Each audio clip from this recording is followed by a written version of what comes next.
Together we can mobilize a global mission force to finish the task. This is your tribe.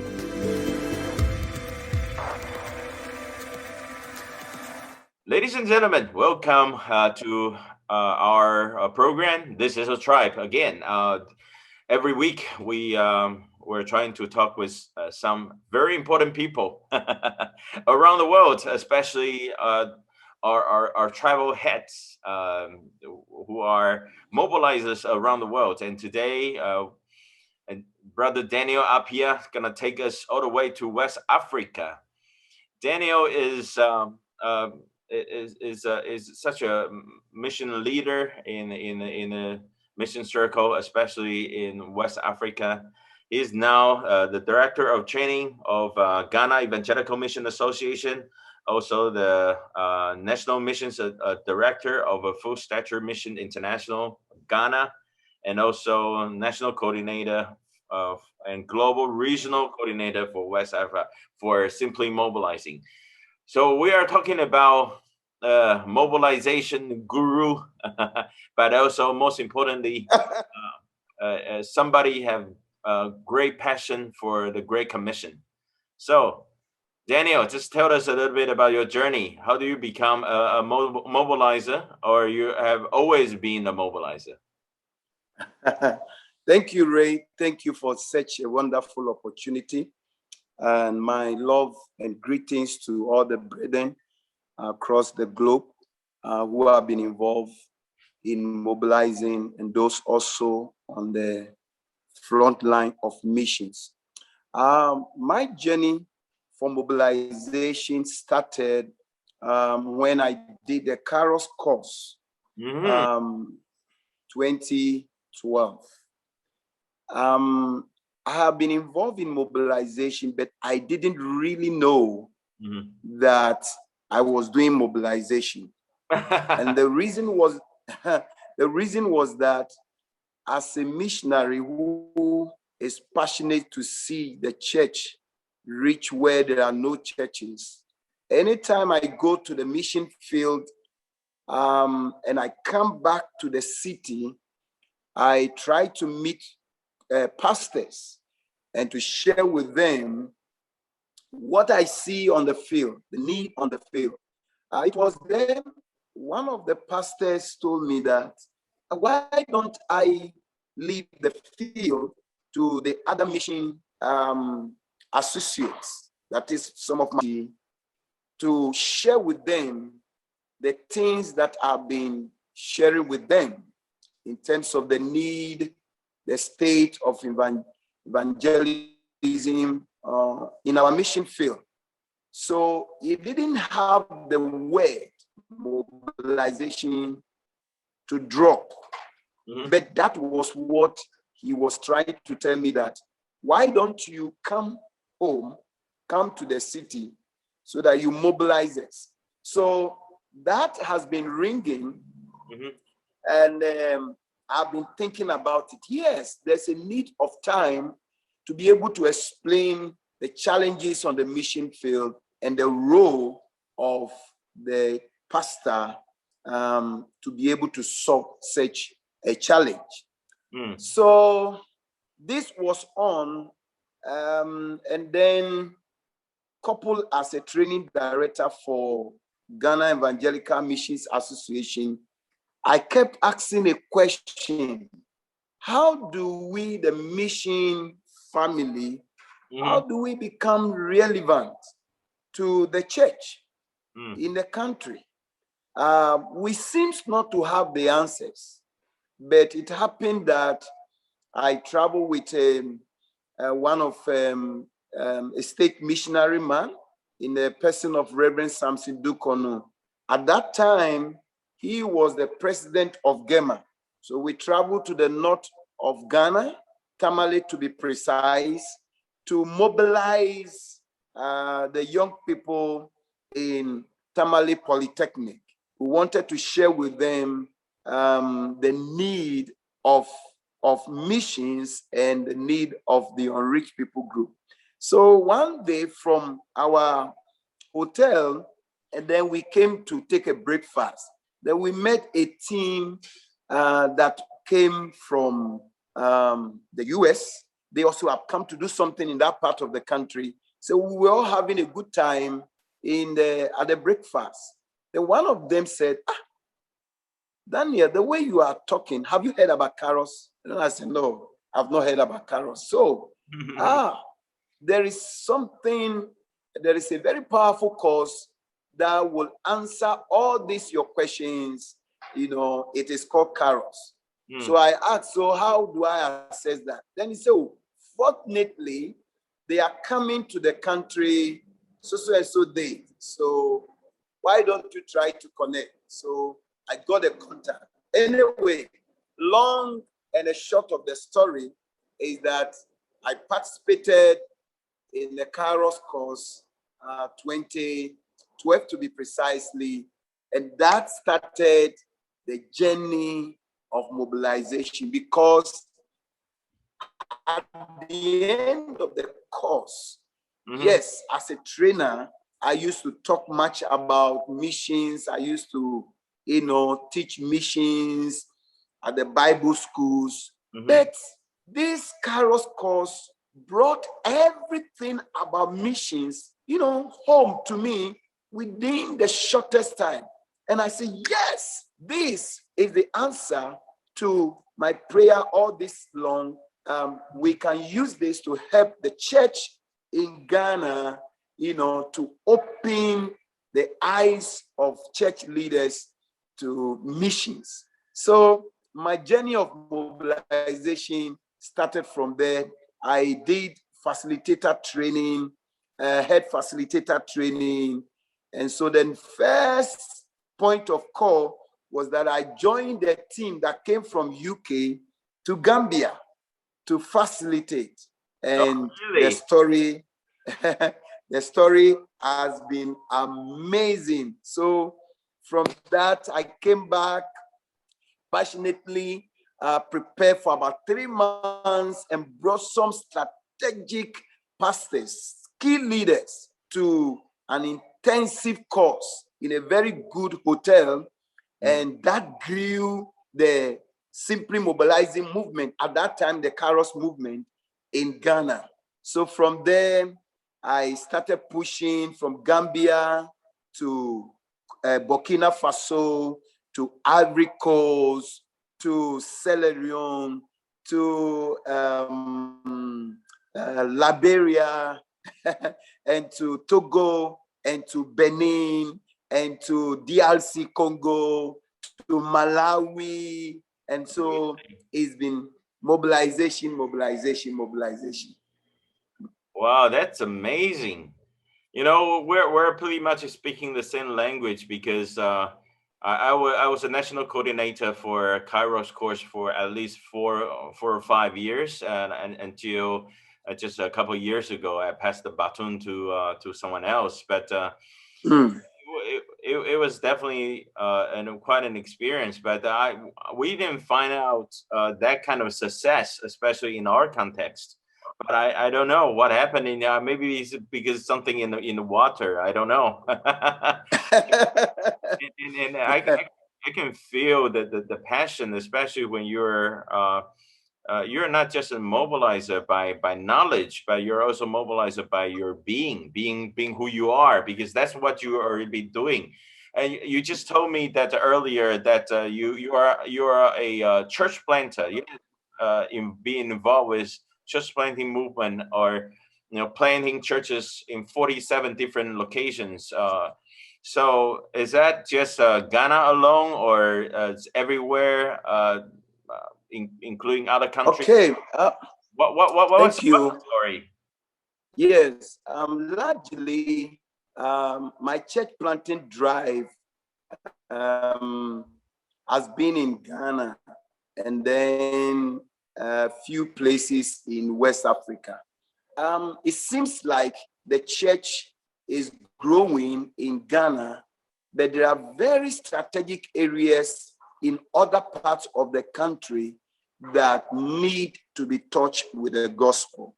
And so I made it my philosophy that we need to make sure that there is a church where we don't have churches at all, because God made Joshua to know that there were still some lands that was not occupied. And so for me, as a missionary and also as a mobilizer, I believe that if the gospel does not penetrate lands, then darkness will continue to prevail in those areas. So that brings the idea and the drive to make sure that the cross of the Lord Jesus Christ is established, is planted in a community. So I target different areas of our country, and I try to connect with pastors in that particular area. And after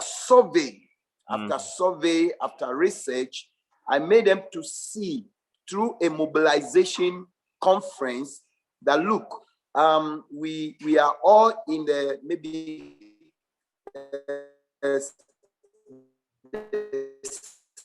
city aspect of this area, but meanwhile the great occupy. So what can we do together? So if you are able to maybe nominate somebody who is gifted in evangelism, we would like to train the person as a church planter, because we have the resources, we have the skill to train people to become church planters. So I don't do church planting as an individual.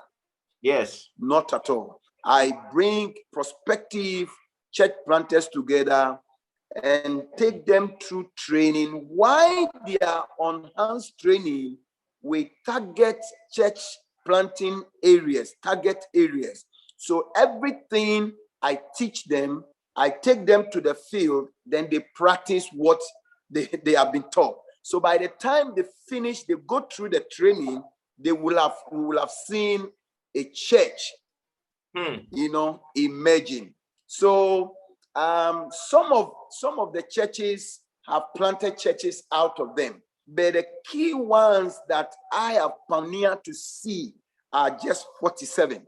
But it has spilled over, which I don't talk about it, but I talk about the ones that are directly with church planters that have trained to pioneer to see that churches are planted and those church people are worshiping and the church is growing and the church is self-governing, self-propagating, yes, and self-supporting.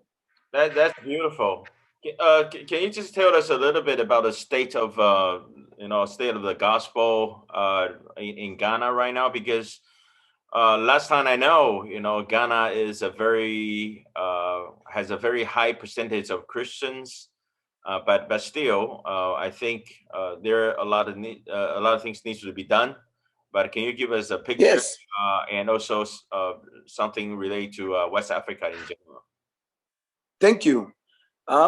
Ray, we thank God for what God have done to bless Christianity in Ghana. Yes, the church in Ghana has prospered greatly in terms of people. We have so much gifted, influential people, being part of the church, and wonderful denominations in the country.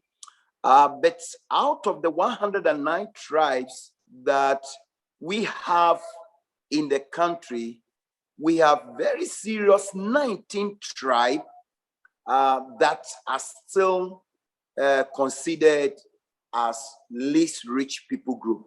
Oh. And this is not a data by a foreign organization.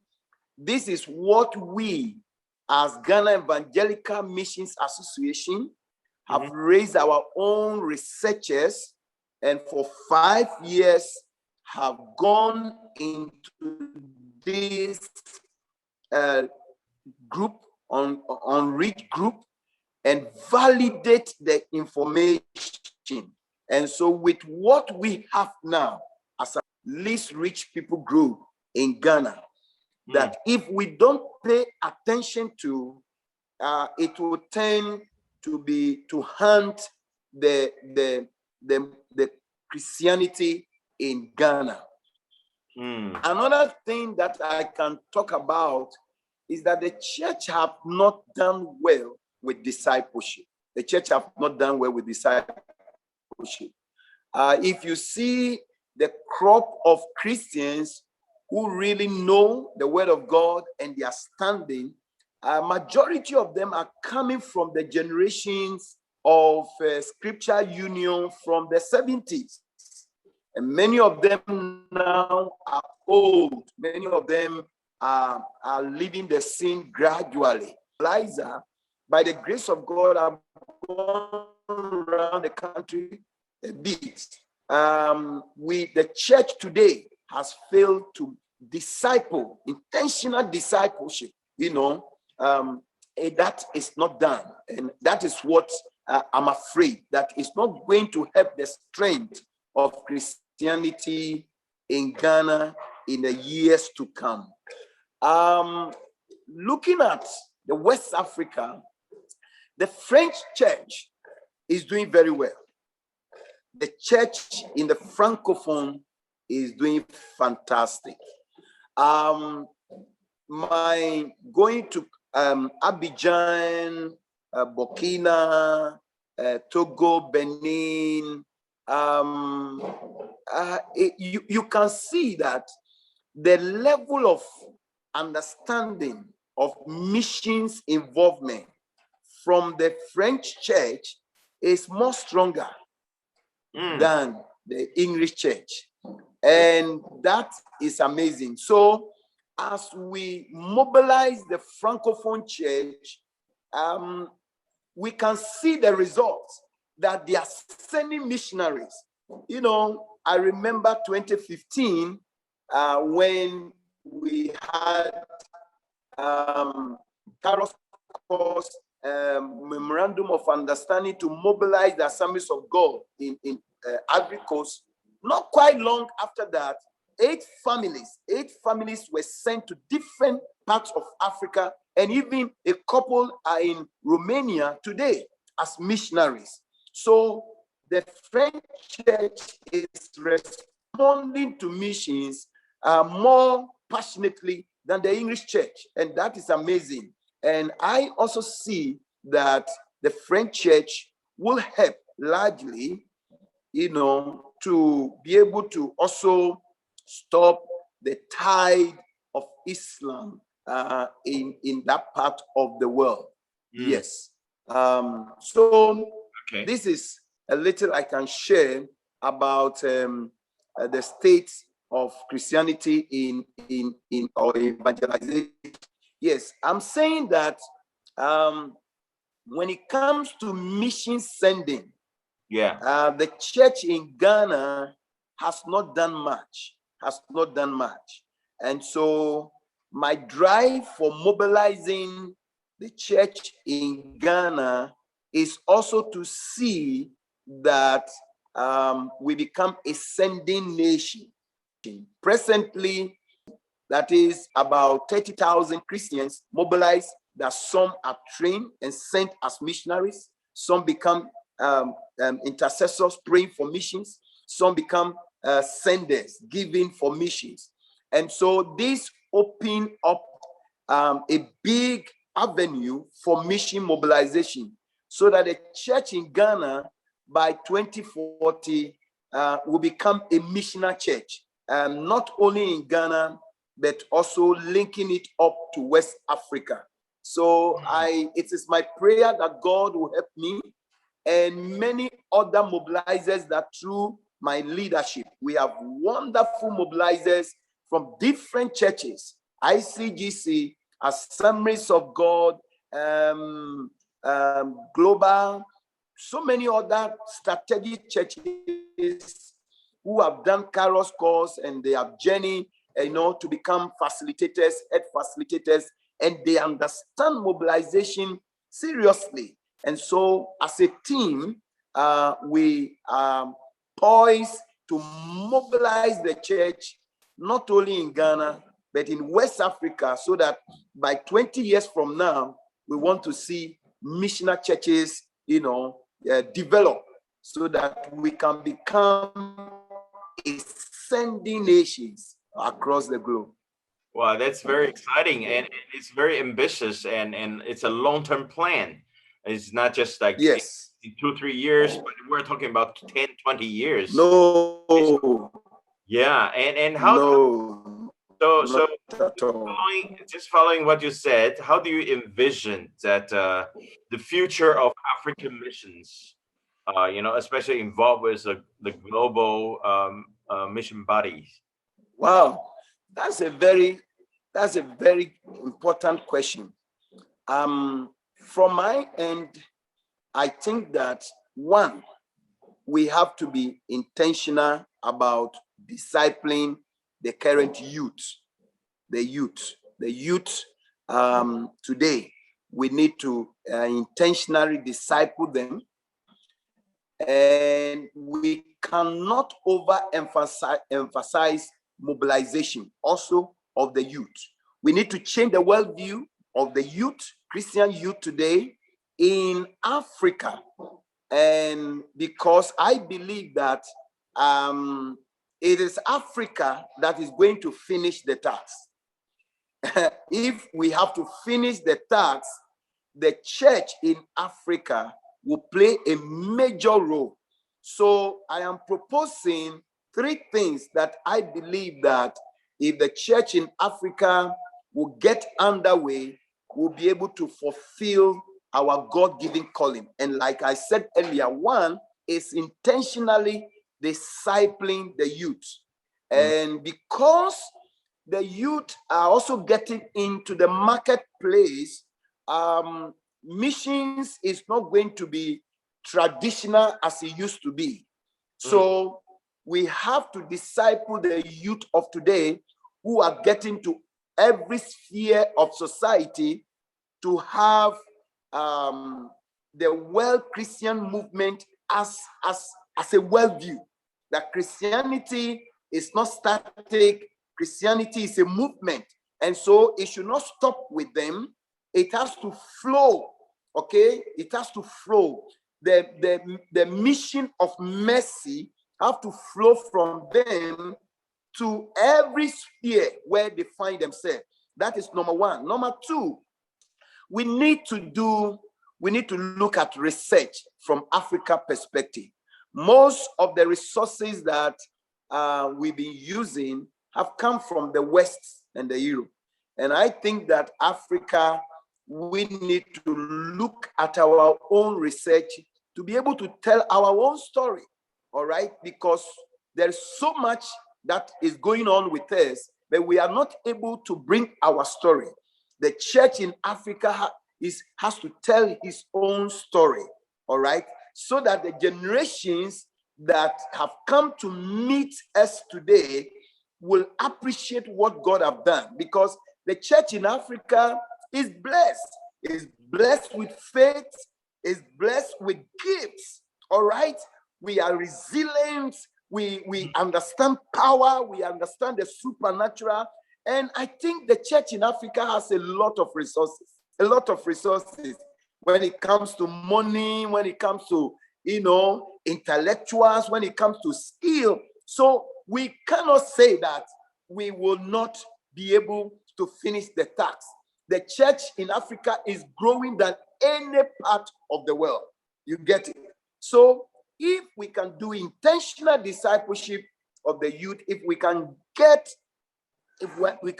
research underway to be able to tell our own stories and to focus and target that the church in Africa become a missionary church, then I tell you, no time we will be able to finish this task, because God started with Africa and God is going to finish with Africa. The Savior came to Africa for rescue.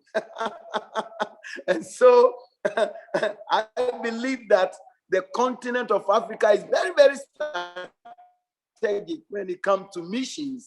And so we need to mobilize the church in Africa to have the worldview change, to understand that we have a very important place in the program of God when it comes to finishing his mission, his global harvest, and so that the church is actively and successful. God, a lot to be very hopeful. I mean, our time is coming to a close. I just want to ask you one last question.